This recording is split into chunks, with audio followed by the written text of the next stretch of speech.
Hello dear students, myself Uttam Singh. Today I will teach you future perfect continuous tense.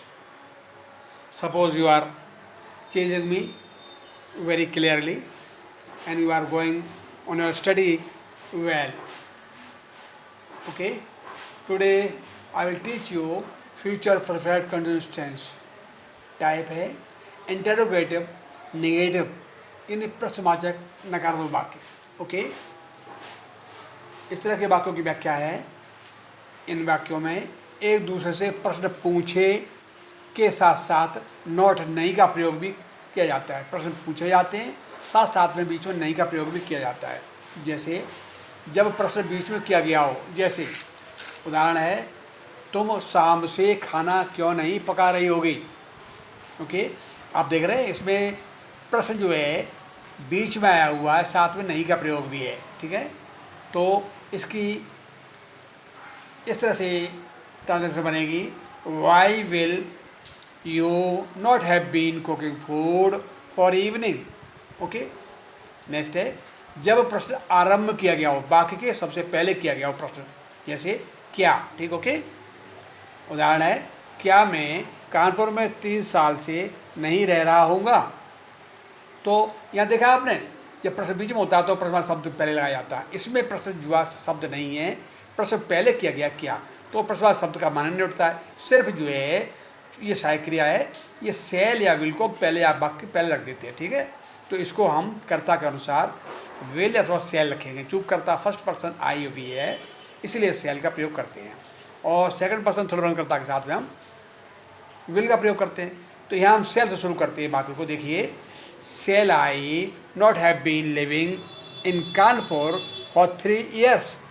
यहाँ पर for का प्रयोग किया गया है. ठीक है, पहचान के वाक्यों की पहचान है, आरंभ में या बीच में प्रश्नवाचक शब्द आता है, तो साथ में निश्चित अथवा अनिश्चित काल दिया रहता है, साथ में नहीं का प्रयोग भी होता है, अंत में रहा होगा, रही होगी, रहे होंगे, रही होंगी, रहा होऊंगा इत्यादि आता है.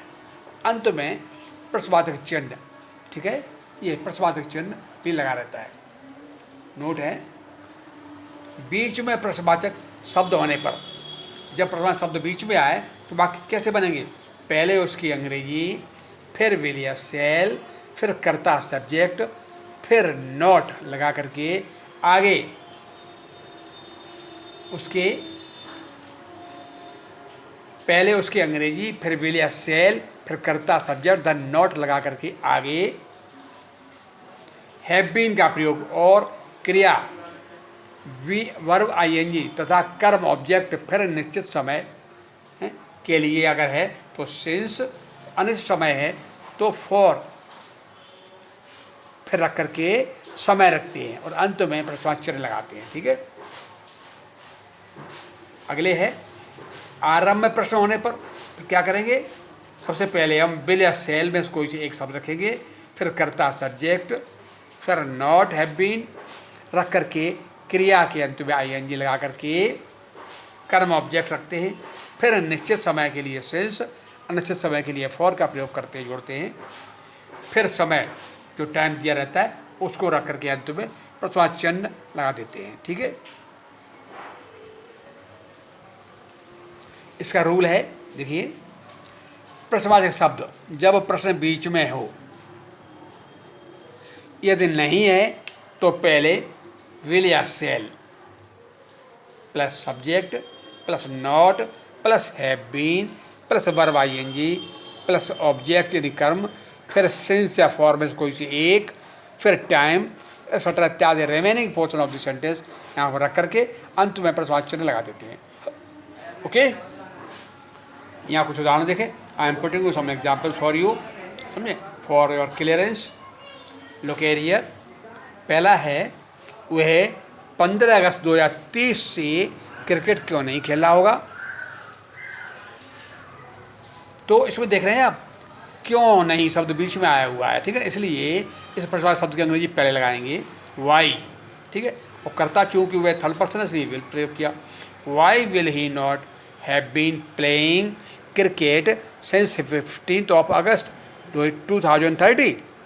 देखिए यहाँ एक बात ध्यान देखिए, कर्ता चाहे एक वचन हो चाहे बहुवचन हो, हमेशा हैव बीन का ही प्रयोग करेंगे, नॉट हैज़ बीन। ओके, इसका जो है will have to take care very sincerely. Okay, next है एग्जाम्पल, मैं शनिवार 2025 से यह रामायण क्यों नहीं पढ़ रहा हूँगा। यानी देख रहे हैं आप, यहाँ पर क्यों नहीं शब्द बीच में आया हुआ है, इसलिए सबसे पहले क्यों की अंग्रेजी हुई। इसी तरह से why shall I not have been reading this Ramayana since Saturday 2025। Okay, third है, यहाँ देखिए, क्या वे 2 माह से स्कूल नहीं जा रहे होंगे। यहाँ पर प्रश्न शब्द पहले आया है, ठीक है ना, इसलिए इस वाक्य को हम विल या सेल से शुरू कर रहे हैं direct. Okay, will they not have been going to school for 2 months। Next है, क्या शीला 2 दिन से नहीं जाग रही होगी। ठीक है, तो will Sheela not have been awakening for 2 days। विशेष ध्यान दें इसका, ये है कर्ता के अनुसार विल या सेल, चाहे कर्ता एक वचन हो चाहे बहुवचन हो, हमेशा हैव बीन का प्रयोग करेंगे। ठीक है, दूसरा कर्ता के बाद तथा हैव बीन के बीच में नॉट को लगाएंगे। ठीक है, यानी कर्ता